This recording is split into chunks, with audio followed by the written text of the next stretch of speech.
I am thrilled to introduce our next speaker, who is Phil Libin, who is the co-founder and CEO of Evernote, and now the founder and CEO of Mmhmm, which he will explain to you, I'm sure, in a very entertaining presentation. So with that, Phil can take it away. Thank you. It is super good to be here. Presenting over video is amazing. It's great. Nothing ever goes wrong. Man, we've all been doing so much of it. But a few months ago, right already in the middle of the lockdown and the pandemic, we just all started getting tired, very fatigued, living on video all the time. And I went through the same phase that I think a lot of people do. I started to do a lot of this. I started to do a lot of like, oh, look at me, I'm in a crazy virtual background. And this turned out to be not, particularly interesting, but I just noticed, well, just while playing around with it, that if instead of making it full screen, I just kind of box it up and put it in a window behind me, make it like a, like a frame, like it's started to feel pretty nice. And I thought, man, I have all these Instagram photos that are kind of cool. Let's make this a real thing. So we did. We made a quick little product, and we have a 1-second pitch. I'm in the entrepreneur world. We talk a lot about having like an elevator pitch. If any of you are starting companies, you never need an elevator pitch. Like if you're ever in an elevator with me, please don't pitch me. You never need like a 5-minute pitch. You need like a solid 20-minute pitch and a 1-hour pitch. You need a solid 1-second pitch. So our 1-second pitch it's instant weekend update. I think this is a style that's cognitively familiar to people, right? It lets you live out your vicarious John Oliver fantasy. And the way it works is I have a room and I have a screen, and I can turn the screen on and off, and I can change my room. I can be in this lovely background, or I could pick something that's more fancy and skeuomorphic or realistic, or something a little bit more psychedelic. I kind of like this calming paper world idea. And of course I can have a screen and I can project whatever I want back here, and we call the company Mmhmm. And what I can do is as I'm talking, as if I were a newscaster or something, I can just change what's here. You can show any kind of pictures or videos. But it really got interesting when we started presenting this way. Typically when you present, when you show slides over video, it just gets awkward. You kind of have to juggle who's looking at what. But the main thing is you're asking people to choose between looking at you and looking at your materials. And that gets difficult. It's easy to lose the showmanship of that. It's easy to feel like an anonymous head in a box. And I think anyone who's been a good speaker or a teacher kind of knows that the performance, the keeping people's attention is a key part of it. So presenting, I can just present like this. I can put slides behind me. And of course I have to shrink a little bit to get out of the way, but I can just go pew, like that. And I can still be here and I can point and explain things. Look at how interesting all of this stuff is. And then, if there's anything that I need to present in more detail, I can shrink, and I can fly around, and I can become a Jedi, and I can say, oh no, I think this is the important owl over here. And that's the basic idea. Is we just wanted to make it really simple to go back and forth between these two modes, between being a person in front of a screen and being inside of a document and flying around and doing things. And this really got us to think about how do we make products in general? What's going to be new in the world? And I think it's this. I think the big change in the world right now is this. It's that everything is hybrid. From now on, everything is hybrid. And hybrid in a specific way. This is what we mean by hybrid. If you imagine the different types of experiences on this dimension between in-person and online, and then you cross it, you make a 2x2 in this dimension of live versus recorded. You have these 4 quadrants. In the before times, 8 months ago, almost all experiences in life and in business and in education fell neatly into just one of these quadrants. So, concerts were typically live and in person. And, classroom instruction was typically live and in person. And doctor's visits were live and in person. But, museums were in person, but kind of pre-recorded. And YouTube videos were online and pre-recorded. And other than with pretty rare exceptions, sometimes I'd be in a board meeting and most of us would be there in person, but someone was maybe, traveling, and so they would dial in. Other than with rare exceptions like that, most experiences fit neatly into one box, and the boundaries between these quadrants were pretty firm. You rarely had things cross over too much. And of course, that's the big change, right? Is now, thanks to companies like Zoom, and accelerated greatly because of the pandemic, these boundaries, these membranes have become permeable. They've kind of melted away. And what this lets us do as creators of products or creators of experiences is we can make experiences that are native hybrid, that are born hybrid, that exist in all four of these quadrants, that are basically a mixture of live and pre-recorded and online and in person, wherever they need to be, right? And the philosophy of this is by doing that, by reimagining common experiences in this native hybrid approach, we can do something that we call IRL plus, better than in real life. This is our design philosophy, better than in real life. So what's happening right now is a lot of people are complaining about how life over video isn't as good as it used to be, right? You hear a lot of people saying, oh, you know, my sales team isn't as effective as they used to be because I used to be able to fly my salespeople around and they could, you know, take customers out to dinner. And now they can't do that. They have to do it. They have to sell over video, and it's not as good. But maybe if we, you know, invest in better microphones, we can make the video selling almost as good as it used to be in the real life.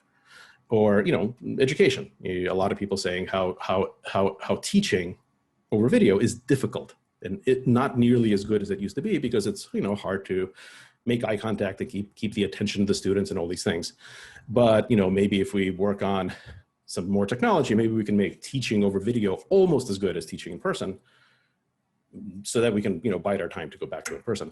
And what we think is that this almost as good mentality doesn't make sense. Almost as good is a really difficult thing to achieve and kind of pointless. It's actually easier and better to skip almost as good and jump directly to ridiculously better than it's ever been, right? So the question is, how do I make teaching in this hybrid environment better than it ever was? Not almost as good, not how do I like put up with it? How do I make it better than it's ever been? How do I make healthcare better than it's ever been? How do I make banking better than it's ever been? The answer is by redesigning these things to be fundamentally hybrid, right? Fundamentally a combination of online and in person, you know, both, and live like this and pre-recorded. Do a combination of those things, make something that's better than it was before. A trivial example of this, right, is conferences. There are some conferences, hopefully this one, but certainly like Apple's last WWDC, Apple's last developer conference. Like Apple's last developer conference was entirely online, and it was the best one they've ever had from an audience perspective. It was actually far better, far more effective, far more entertaining, because they didn't say, well, you know, conferences online aren't nearly as good as they are in person, but how do we make it almost as good? They're like, no, we have all this new things that we could never do when everyone was sitting in an auditorium that now we could do. How do we make that a better experience? Same for public speaking. I think that, you know, when I teach once in a while a class on entrepreneurship or whatever. I think I'm better in this mode than I was in person because I can do all of this stuff, which I couldn't do before, right? I can become a Jedi and shrink and fly around and point at things, and that was not possible. So this idea of IRL plus, of better than before, how do we make this possible? And I think that there's basically three lessons here that we've learned just in the past few months of trying to make this, in particular trying to make this for education. The first one is we just want to keep things simple. We think we can do really high quality, high value things, and we've already seen our actual users, our actual customers doing very high value, high quality things very, very simply, just out of the box with a product. Here's an example. I'm going to play you this video.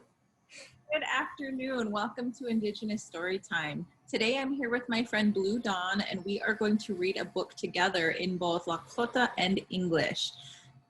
Right, so this is an example of just organically of one of our users, Tamara Miyasato and Blue Dawn Little, and they do this this book club. They basically are doing a read along simultaneously in English and Lakota. Let me show you how that works. I'm going to go ahead and let Blue introduce herself. Daya hipi ludan little imachiapi ksto. Leia Indigenous Storytime. Leon Betu ki Wicho oyake wan bispiza wan waiwa iaye eapi.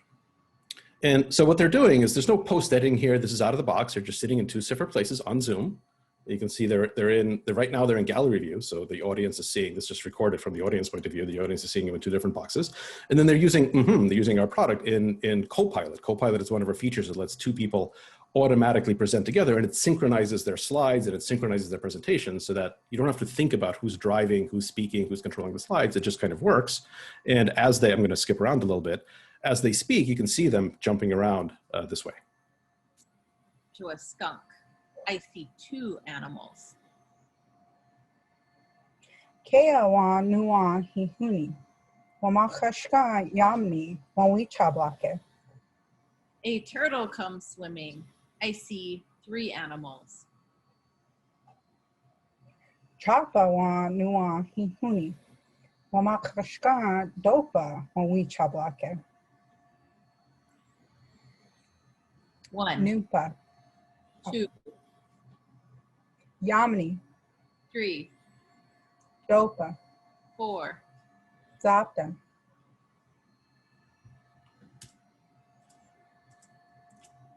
Right, and so you get the idea from this. It's something that's very simple, right? You didn't have to overthink the product. There's no post-production, there's no post-editing.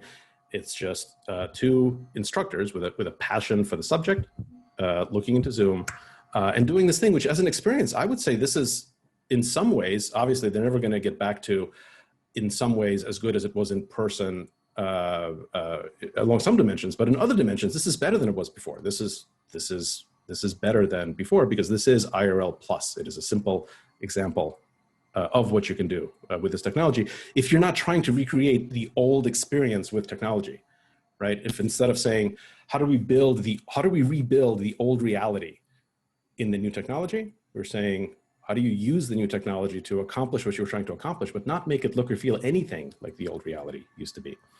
I'll give you one more very quick video example, which I think also illustrates this point. This one we're going to play in full. This is an educational film about the importance of empirical observation. Hello and welcome to Charlie Studios. Today you are going to watch a funny episode named It's Not a Bunny. Enjoy. It's not a bunny. Pika pika, pika pika. Oh, look at the yellow bunny. No, it's not a yellow bunny.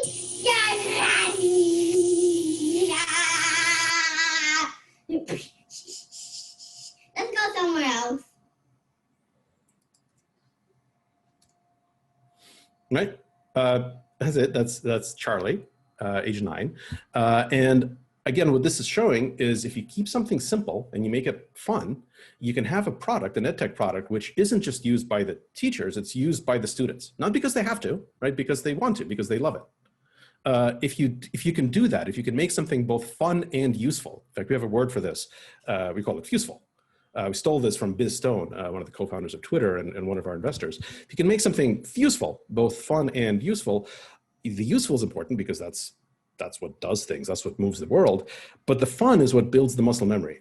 And so if we can make something that's so much fun to use that kids, students want to use it because they love it, because it's fun, it's much easier to get to mastery that way, right? It's much easier to build a beautiful product that people actually master, that people have all sorts of creative ideas about what they can do with it.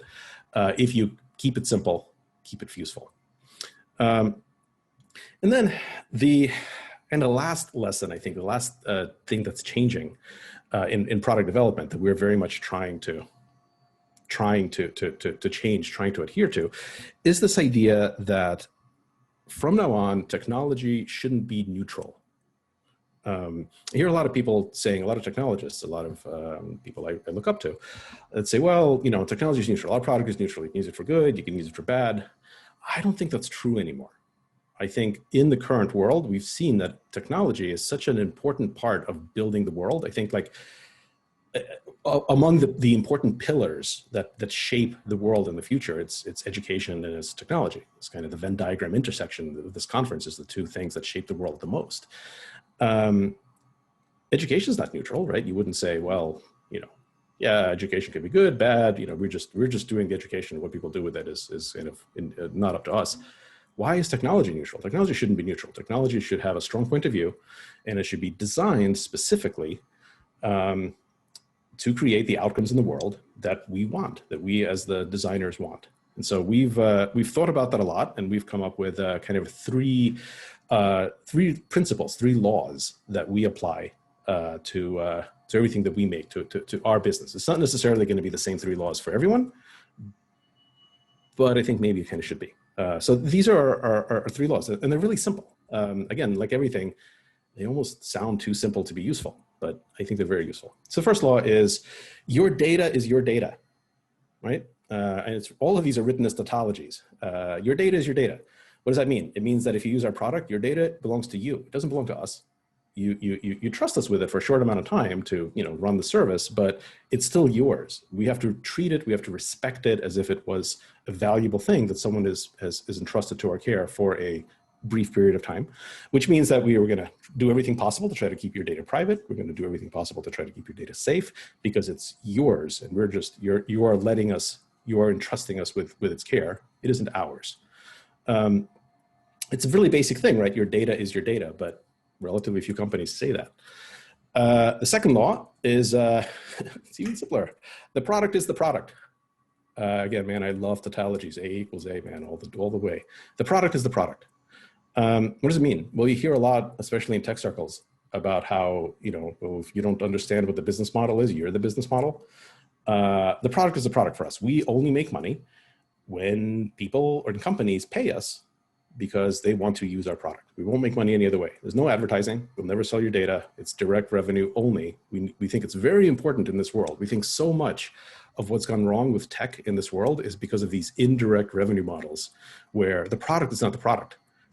You're the product. Something else is the product. I think that's leads to all sorts of very bad outcomes for companies, for customers, for the world in general. So your product is the product, really straightforward, really obvious business model. And lastly, and this is maybe the most important, is this. It's our community is our community.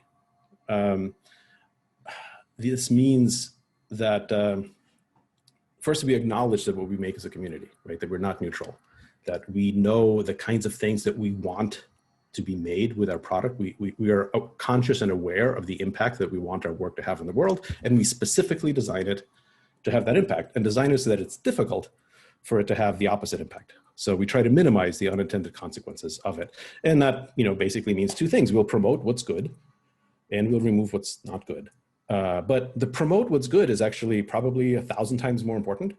We are committed to spending a lot more time and money and resources finding, nurturing, promoting, sponsoring, highlighting, and spotlighting the kinds of stuff that we want made with Mmhmm for the world that we think are healthy. We want to spend a lot more resources on that so that it's very clear what does the product want to be used for. The product has a strong point of view about what it should be used for. And then of course, we'll also have to get rid of the stuff that we don't want. But our hypothesis is that if we spend a lot of time and money and resources on making sure there's more of the stuff that we do want, and we take a very clear position. Facebook, for example, for a long time didn't take that position, right? They didn't spend a lot of time and money explaining and showing exactly what they wanted on Facebook. And now they have to spend, billions of dollars a year getting rid of the stuff that they don't want. We very much want to lean into sponsoring, creating, spotlighting, featuring the stuff that we want first. And then some amount of that also, we also understand we have a responsibility to get rid of the stuff that we don't. And because we want to spend so much on creating and highlighting the content that we want, that's why we're so interested in the edtech space, in the education space in general. We think that education is one of the, if not probably the primary area where we can have an impact using this approach, using this simple product to actually get to better results. And so we want to very much reach out and highlight use cases. So we're doing a few different things. Right now, the product, I see some people asking, we're in closed beta right now, which means there's generally a long wait list because we'll be releasing the product officially, I think next month in October. So it's pretty soon will be a full release. But for now, it is still in closed beta. And we're doing that because what we want to do is we want people using it, and then we want to talk to those people like the Lakota language teacher, like Charlie, for example, and make the product really good, really useful for those people and really high impact. So there's a wait list to get in, but we really want to focus on the education space. So basically we've created this URL. So if you want to get in, if you just go to mmhmm.app/summit, that's just for this summit. And if you sign up this way, you'll skip the line, you'll get in right away. Now, because we want more teachers and students and educators using it and then contacting us so that we can work with you to make it really good. We are, right now it's on Mac only, but we will have a Windows version coming out soon as well. So right now, if you have a Mac, and if you want to try it out, come here, you'll skip the line and sign up. And if you like this idea of better than before, we're doing, we're sponsoring contests. Basically, we want people to go to betterthanbefore.com and just make a very short video, like 30 seconds. You don't have to use Mmhmm, just make a video in general that just says, like, what kind of thing do you think should be made better than it was before? Like, rather than moping around and saying life on video isn't as good as life was before, how do we put up with it? How do we bear with it? Just make a short video saying, I think this thing can be made better than it was before using this hybrid approach. And we're going to be giving away some gear from Elgato. And from us. So it'll be some, lights, microphones, switch boxes, things that are really cool for making video presentations. And we would love for as many of those as possible to go into the education space. So if you care, come check this out. I'm going to leave with one thing here, which is we've talked about making things better than before. How to do it? How do you make all of this stuff better? And I kind of think about it like this. I've only recently started thinking about it like this. So I kind of want to try it out on you guys, see if this concept makes sense. I think this is part of the DJification of the world. Basically, think about, what does a DJ do, right? A DJ is a live performance of pre-recorded material, right? A DJ chooses what songs to play based on the audience feedback, the mood of the performance, and then chooses when to interrupt it and when to banter and when to ask and answer questions and when to call security and have somebody dragged out. It's a live performance of pre-recorded material. And I think right now, everyone's a DJ. I think that's what teaching is. I think a lot of teachers are DJs now. They have to select, which portions of video to play, in what order, but still be there so that they can interrupt, so they can answer questions, so they can choose kind of what to play. So we think, teachers are DJs, and we think doctors are going to be DJs, and we think bankers are DJs. This is the DJification of life. And I think this is pretty cool. Not everyone's going to like it. But I actually think it's pretty cool. A lot of people are going to like it. And a lot of people are going to get really good at it. And I think it's going to be kind of a superpower. Khan Academy, many years ago, when Khan just first started, right, they had their concept of like flipping the classroom around, where they said, well, you only need the world's best, geometry teacher to explain the Pythagorean theorem, once, just have the world's best explanation of that, and then the real teacher, the human teacher, is just there for helping with homework. And that's kind of interesting, but it's kind of weird. And it's probably bad for the students to get like the lecture not from the same person as that's kind of helping them. And we don't actually think that's needed. We don't actually think that if I'm a geometry teacher, I don't think I need the world's best explanation of the Pythagorean theorem presented. I just need my best version, right? I just need to push a button and play my best version, this year. And then I'm still the same person playing it, and it's much more efficient, and it's higher quality, and I'm the same person that's answering questions. So we think this DJification stuff makes a lot of sense. And I think if you think about it like that, we can come up with lots of use cases of things that could be made better. And we would love to work with all of you to make that true. So that's all I got. Thank you.